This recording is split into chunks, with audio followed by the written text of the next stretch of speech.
Signs of change will be determination of the leaders to implement the reforms, not just to make the statements and political declarations, but do something practical. When we see words replaced by actions? Yes, sure. And you see, one of the first actions might be the privatization, large-scale privatization. Dr. Raya Semenian, thank you very much for talking to us this morning. Well, that's all from this edition of BBC Breakfast News. Good morning.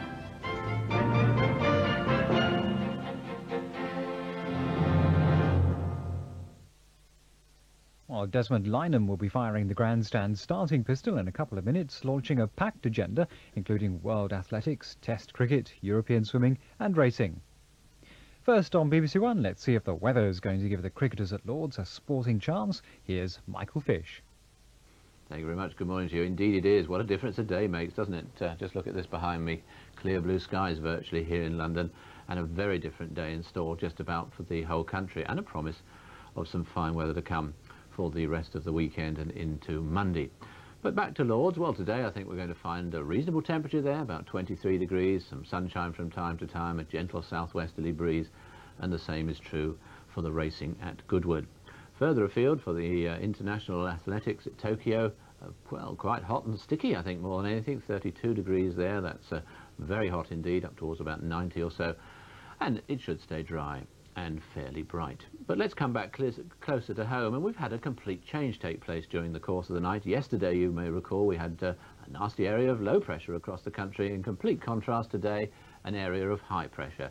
And indeed, much of the cloud has moved on to the continent. We still have a little bit of a sort of swathe of cloud across western parts at the moment, but it's going to continue to break up as the day wears on. But to begin with, in those western parts, even stretching right away through the Bristol Channel and coming up the M4, we have a fair amount of cloud, and just here and there 1 or 2 spots of light rain and drizzle. But as I said, that cloud should tend to break up during the course of the day. And although there will be cloud everywhere floating over from time to time, we're all going to have a dry day, we're all going to have much lighter winds, and there'll be some sunshine from time to time. 1 or 2 lightish showers might continue to affect the north and west of Scotland, and a little bit of cloud could come into the Channel Islands and the far southwest late on in the day, bringing with it the odd spot of drizzle. But temperatures are up on yesterday's as well. We're going to see about 22 degrees in places. That's not far off the normal for the time of year.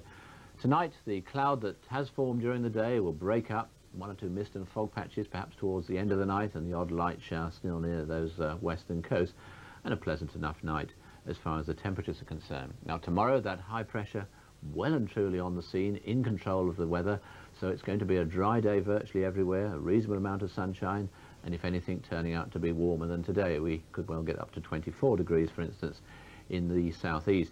And then, of course, for Monday, well, for most people, it's a bank holiday, so it's good news to see that high pressure still there in command. And indeed, I think come Monday, we'll see temperatures as high as 25, the exception the far northwest, where it'll be a bit on the breezy side with a few spots of rain. And that's it. A very good day to you.